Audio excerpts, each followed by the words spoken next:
Bonjour, nous avions la dernière fois abordé la notion de balise audio, donc qui nous permettait d'afficher un lecteur audio à l'intérieur de notre page HTML. Aujourd'hui, on va parler de la balise vidéo, qui va nous permettre d'afficher une vidéo à l'intérieur de notre page, avec un petit player aussi. Alors, ce qu'il faut savoir, c'est que, comme pour la balise audio, tous les formats vidéo ne sont pas acceptés.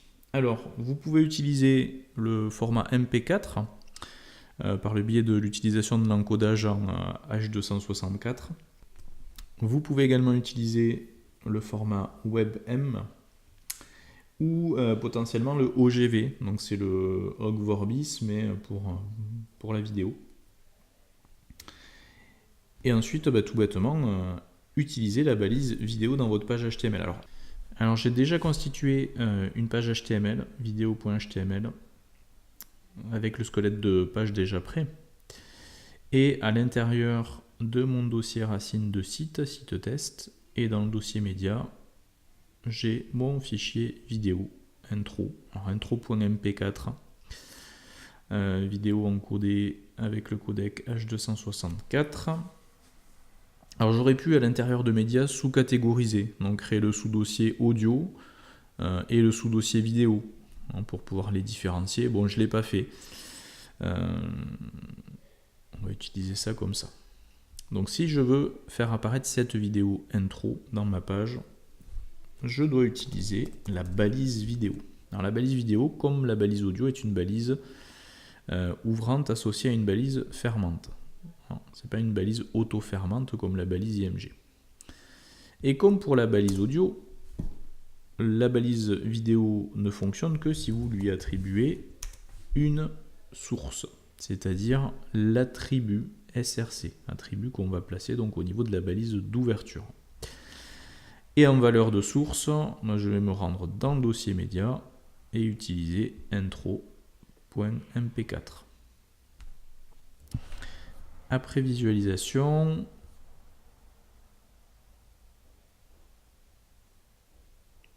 voilà ce qui se passe. Donc on voit apparaître un cadre noir, assez important en termes de taille, sans lecteur. C'est ce qui représente en fait la vidéo, oui, puisque ma vidéo fait 1080 pixels de haut par combien de large, je ne sais plus, mais beaucoup.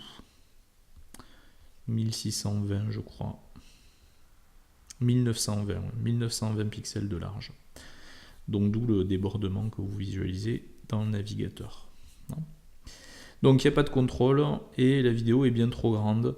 Alors ce sont des choses qu'on va pouvoir bien sûr paramétrer à l'aide d'attributs. Alors premier attribut, width, qui va me permettre de gérer la largeur de la vidéo. Donc par exemple je vais la fixer à 640 sous-entendu pixels. Donc on se rend compte que la vidéo du coup s'est redimensionnée, avec proportionnellement la hauteur aussi qui s'est redimensionnée. Autrement, vous pourriez aussi spécifier une hauteur à l'aide de l'attribut height, comme pour les images, donc ce que je ne vais pas faire.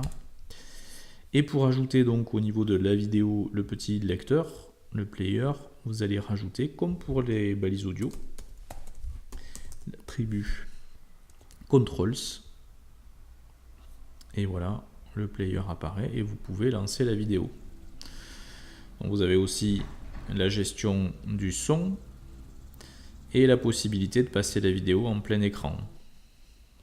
Voilà. Alors, autre attribut, en plus de controls, le autoplay, qui permet de lancer la lecture de la vidéo à partir du moment où vous atterrissez sur la page. Donc la lecture se fait automatiquement.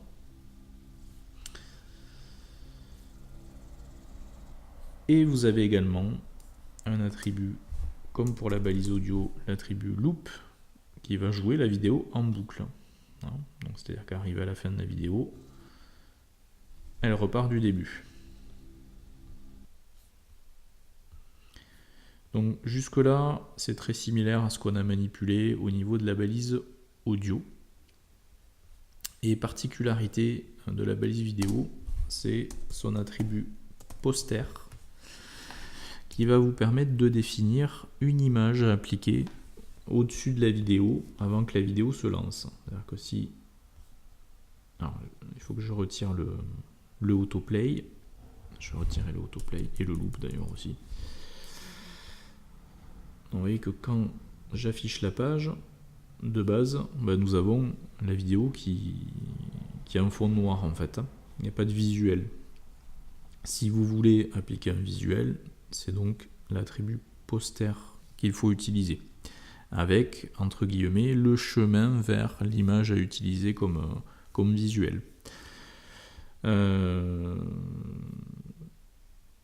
Donc, je vais rapidement créer un petit visuel et c'est celui-ci qu'on va aller appliquer au niveau du poster. Alors voici l'image qui va me servir donc de poster pour la vidéo. Donc cette image que j'ai mis dans le dossier image de mon dossier racine de site que j'ai appelé poster vidéo. Donc au niveau de ma balise vidéo, l'attribut poster donc égal, et là dans le dossier image, je vais chercher poster vidéo.jpg. Et du coup, vous voyez qu'au lieu d'avoir le fond noir, je me retrouve avec cette image en poster, donc en fond de vidéo. Et après, à partir du moment où vous cliquez sur le bouton de lecture, la vidéo se lance. Donc il est important de préciser aussi que comme pour la balise audio, vous pouvez positionner plusieurs sources plutôt qu'une seule. Donc c'est-à-dire on peut retirer ici la balise SRC et entre les balises vidéo ouvrantes et fermantes, mettre en place plusieurs balises sources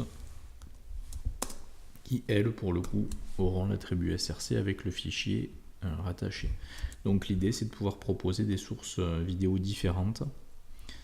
Par exemple, la source au format MP4, la source au format WebM, voire la source au format OGG, donc voire bis.